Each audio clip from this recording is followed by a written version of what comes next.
Welcome to Mastering the Inner World and Outer World podcast. Today I have this amazing guest. I told you I'm going to do a lot of solo podcasts, and today you have me again. But what are we going to talk about? Today we're going to talk because it's September is a suicide awareness month, and we're going to talk about the subject that is very, very important to me. And this is the reason how I started because I almost, took my own life and become a statistics.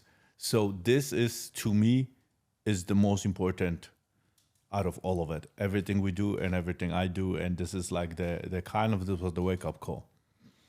And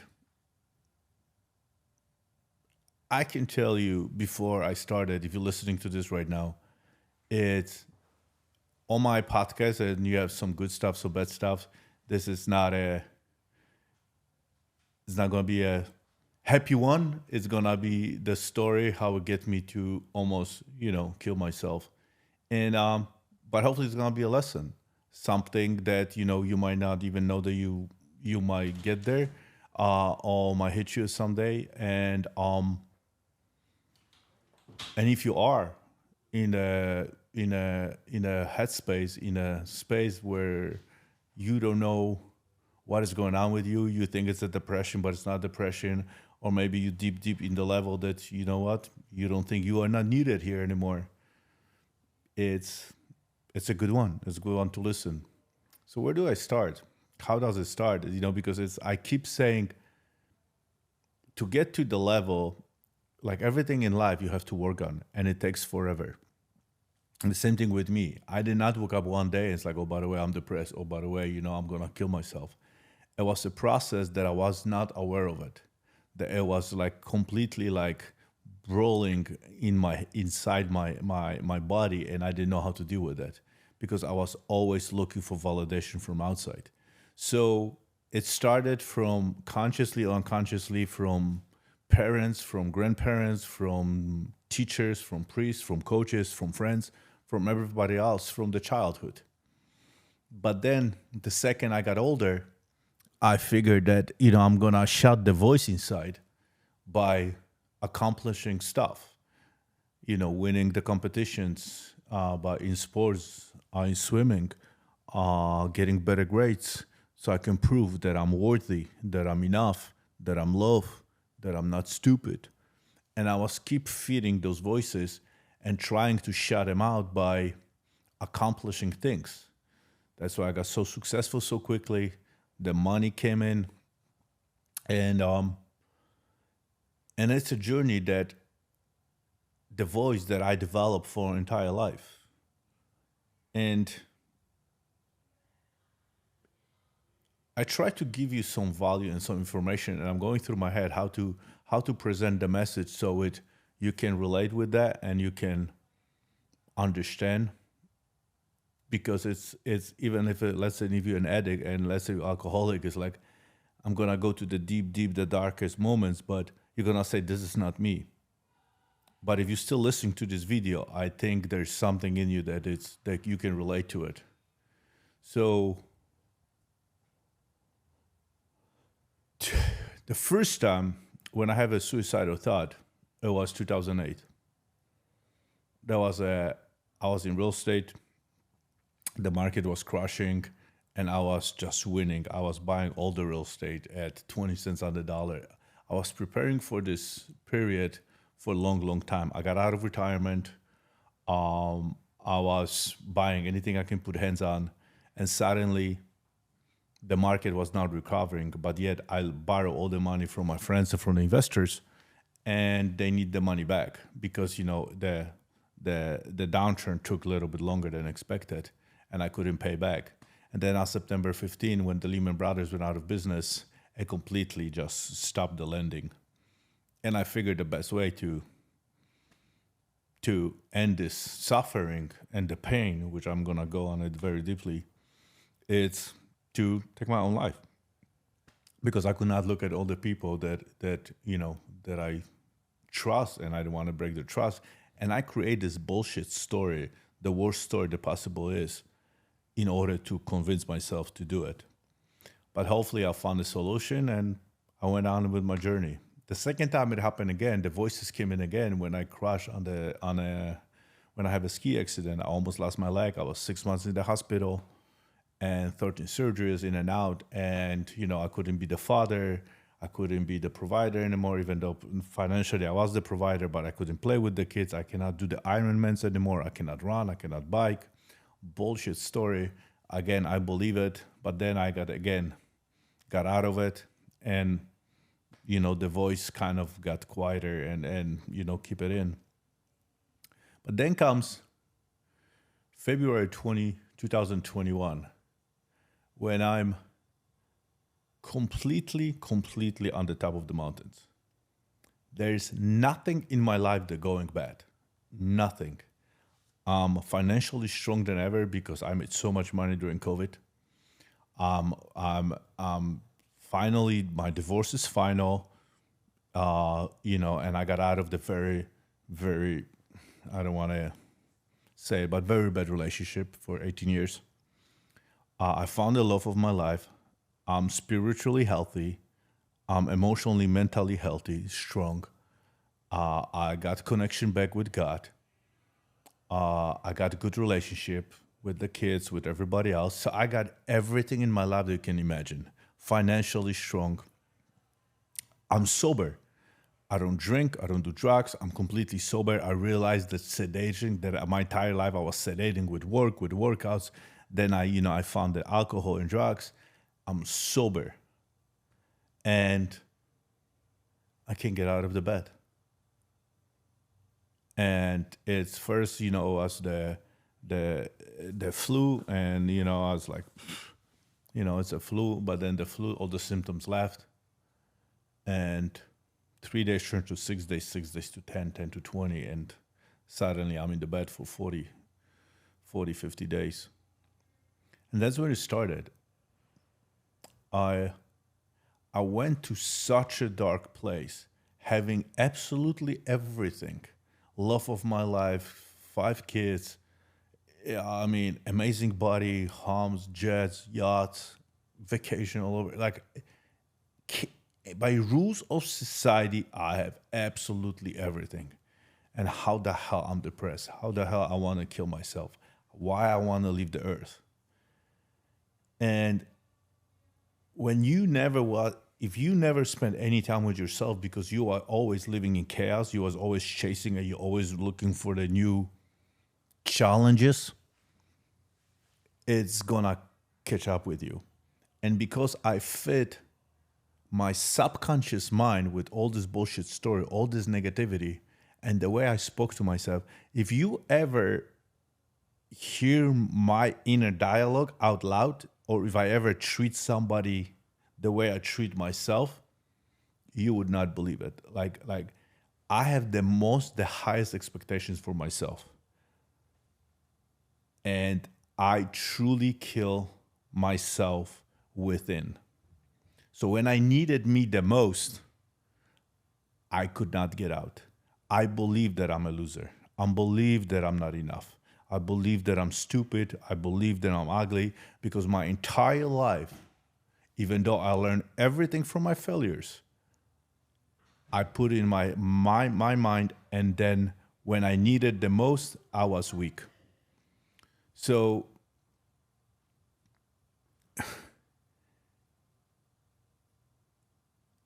and every time I try to comprehend, bring a logic, like, why do I think that? Why is it like that? I couldn't find the answer. Of course you can find an answer. You're a dumbass. You're stupid. You're ugly. You got lucky. Like all this stuff, it was by accident. And it just got more and more and more.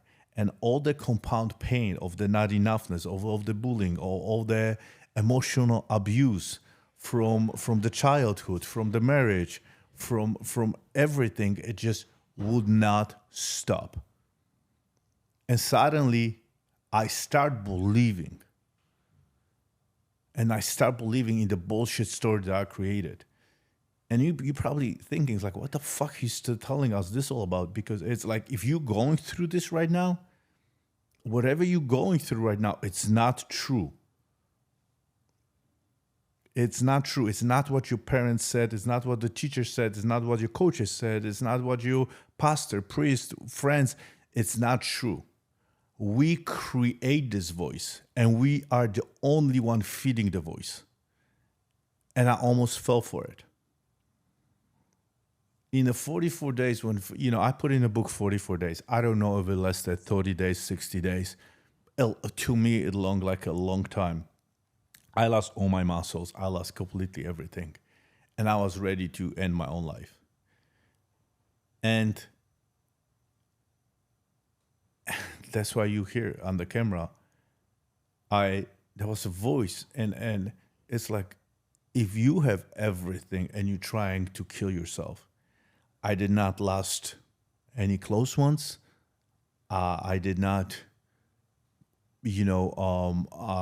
went through any hardship, any financial bankruptcies. I didn't like nothing. And my entire life, I make fun of people that have. I have zero empathy for people that are depressed. It's like, get out of the bed. And suddenly I'm truly nailed to the bed.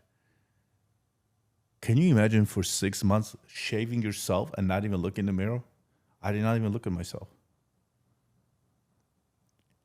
And that's what got me. It's funny, I got myself in a, we're recording right now, guys, and I'm going through the story how I went there. And if you're still listening, I can tell you, if anybody at that time give me advice, I would not listen to anybody. Anybody. I thought I have my own version. I'm different. I'm not needed here anymore. I don't want to be here. And when my voice and like right now, I know that God is speaking through me. At that time, I have no idea who is speaking to me. Like the voice came in, and it's truly like you're helping so many people. You put so many plates of food on the table. You have so many people that rely on you. So many people that you inspire. So many. I completely didn't listen to anything. And yet you cannot help yourself. At the end of the day, it's us. And I couldn't believe how I got myself there.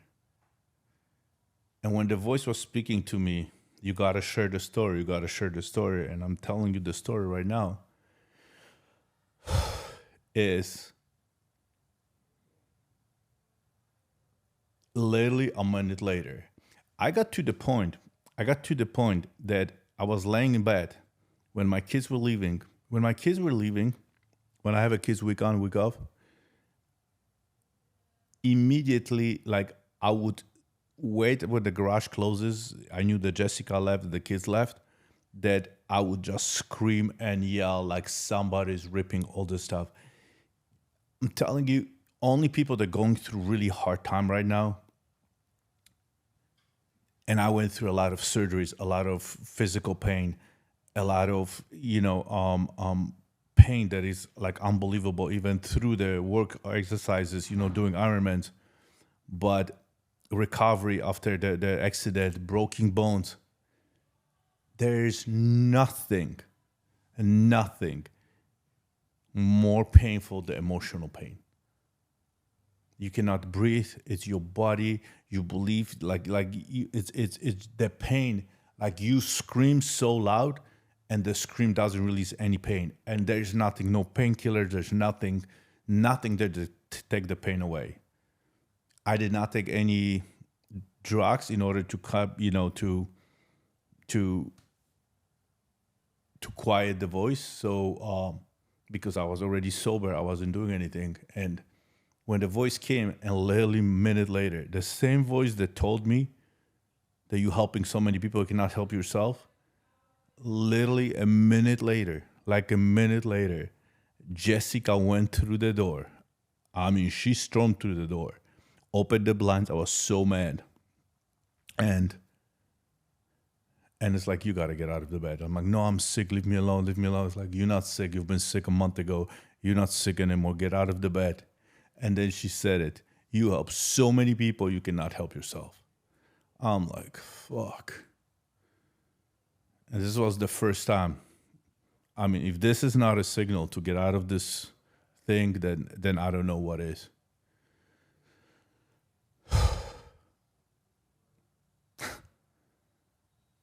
And then what next? What next? What next is you cannot, if you went through it, you understand that. If you're never going through it, you think you're going there. There's every 40 seconds somebody is committing suicide. Every 40 seconds. And that's committing. There's also, I think that the statistics, I think the statistics, every 15 seconds somebody is trying to commit suicide. I can. You see, like I can. That shit, like I can. It completely, like my ADHD turns on. Going back to statistics, every 40 seconds somebody commits suicide. I think every 15 seconds, I think the statistics somebody trying to commit suicide. And even though I physically did not commit suicide, because for some reason I didn't have enough strength, because being in bed for so long, you lose all the muscles, you lose everything. I could not even walk, so I was too lazy to get on my boat and do the last dive. But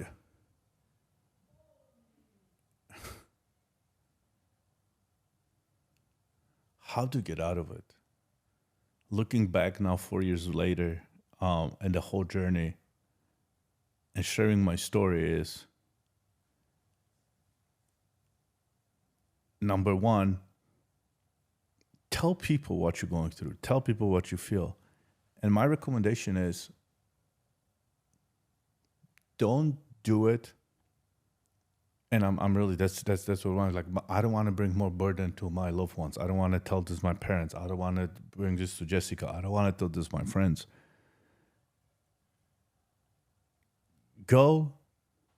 Just go talk to somebody, complete stranger. I'm not saying in the bar, get drunk. I'm not, the alcohol, the drugs, it will not help you. But talk to somebody, completely stranger, so you can remove them. So even if you get judged, even this, it's gonna help you just take this stuff out. Because what happened is, when you're in the vicious cycle, I'm talking about myself, I was so delusional, none of the stuff I told myself was true, but I made it so believable that I believe it. I drank my own Kool-Aid. And I truly almost took my own life. So the recovery is baby step. For me, the voice, it was the switch. It's like, shit, I'm going the rat race, right hole. It's when I first, let me go back a little bit, because how to get to the point. First, I believe all the voices, not 5%, then 20%, then 40%, then 50-50. The stuff that I was telling myself and the actual reality. Then it was 60-40, then suddenly 90. Suddenly 90% was stuff that I created in my own head. Like I was like possessed by the demons. And then 95% I was like, I was so painful, like it's done. So it's a stuff that you work on it. So then how you get out? And here are the baby steps. Number one, just talk to somebody. And you'll be shocked if you tell your story to somebody, how much you can help. Because somebody tells you, somebody's going to give you the reason. Suddenly tells the story, it's like, hey, I have this and this going on. And like, listen, Jarek, I'm not like you. I have nothing. I got it. I have this, but there's somebody that is going through a lot more shit than you go. And they're strong. Be the light. Share your story. Tell what you're going through. It's going to help you to survive another day. and take it day by day. It's like you gotta. It took. I mean, it's been now. I think I'm already lost a track, but I think I'm on the 1300 day right now of being alive. And every day, I relive it sometimes when I go in the morning through my ritual in the process through the pain that I felt. But tell the story. Talk to somebody. This is to me number one. And I have to tell the story quite a few times and then reset it in my head until I told my loved ones before I open up to my coach, first coach, second coach, third coach. Then I open up to Jessica, open up to my best friend, open up to the next friend, and suddenly like we all have the voices, we all have the inner demons, we all have the devils, we have the evils, we all have all this stuff, the doubts. You are not alone. And the recovery is long, but believe me, it's worth it. But because I did not die physically, but it truly, every time I think about it, my body did die that day in the bed. My soul did it. And I have to rebuild it every single day. And I still do it on a daily basis. That's why I do the message. I have a huge empathy for people that are going through this stuff, through the depression, through anxiety, through the suicidal thoughts, through the lack of belief, through the lack of hope, and become a victim, because I become an enormous victim. And the person that I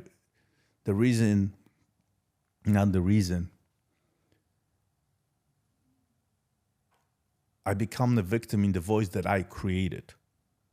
And I have to reprogram everything from within. I knew that from the outside sources, none of the stuff didn't matter. The prayers got deeper. The meditation got longer. And the physical activity has to stop. But here, guys, I couldn't stop suddenly go 100 miles on the bike. I could not swim for 5 miles. I could not run for 20 miles. The little step to recover is the best part, because you truly starting from nothing. Even a walk. I was like, like if you tell me like, yeah, I went on the bike ride. I was like, I'm going to go on the bike ride. But the bike ride could be a half a mile, but I did. Like my first time when I walked through the outside, I went through the mailbox. It was a really like 20 yards walk, but it was a win. It was a win.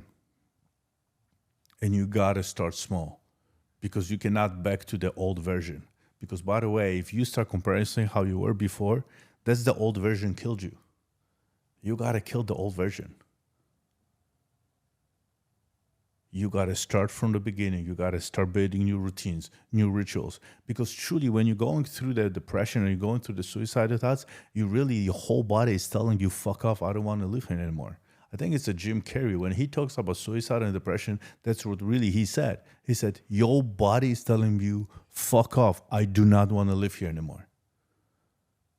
And you got to completely rewrite everything from the beginning. And if you are 20, 30, 40, 50 years old, it doesn't matter. Look at how much work you have reprogramming. It's not going to take overnight. It takes long, long time.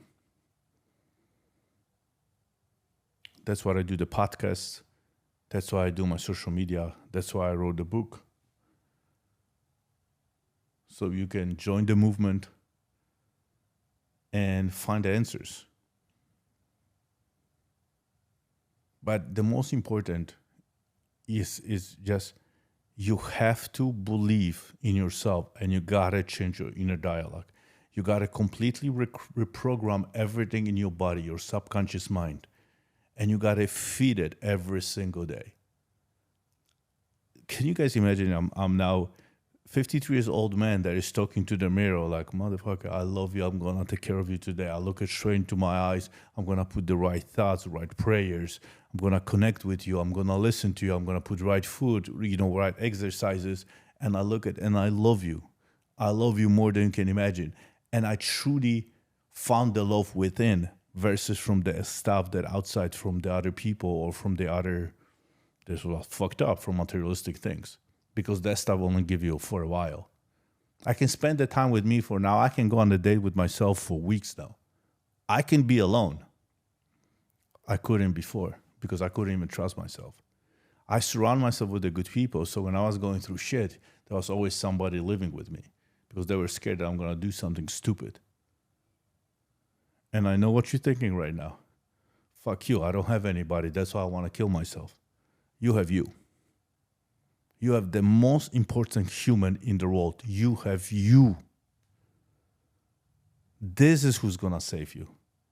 Not this bullshit listening to me, not the podcast, not the fucking scrolling. Nobody. You have you. And you have God. And that's the most important.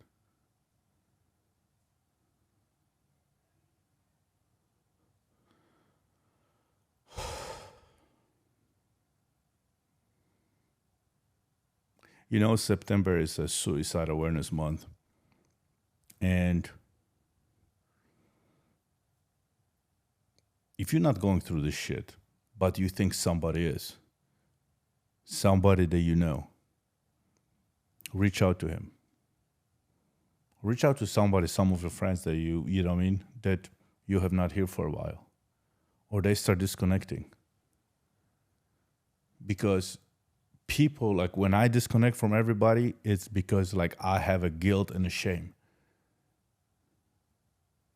So reach out, call somebody, and just be the support system.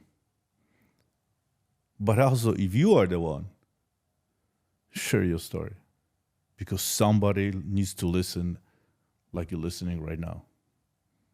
You matter, your voice matter. You are important, you are loved. You can create abundant life. You already have everything within you, brother or sister. If you keep listening and you're still here, why don't you share this podcast with somebody? Save it, send a text message, subscribe it, and send the message over. Because somebody there, maybe it's not you, but somebody's there that needs to hear this. Somebody is there that needs to hear this. And I gotta tell you what is really screwed up, because I lost quite a few friends to suicide. Not reaching out, not knowing. There's nothing wrong with sharing. So please share it. You know me, you know where to find me. Subscribe, like, love life. I promise you guys that the next podcast is not gonna be a set. It's gonna have more energy, but truly this is what it is. It's so painful. Even when I'm going through this, even when I talk about it right now, I truly relive it every single moment. Because I can't believe it, how much we are responsible for our own programming. We are one big software. We are one big computer. And our body is the smartest computer ever. So we are the only people responsible for for the program, and put the right thoughts and the right energy in ourselves. Love life. See you next time. Thank you for listening. Leave your comments and subscribe for more insights on mastering the inner and outer wealth.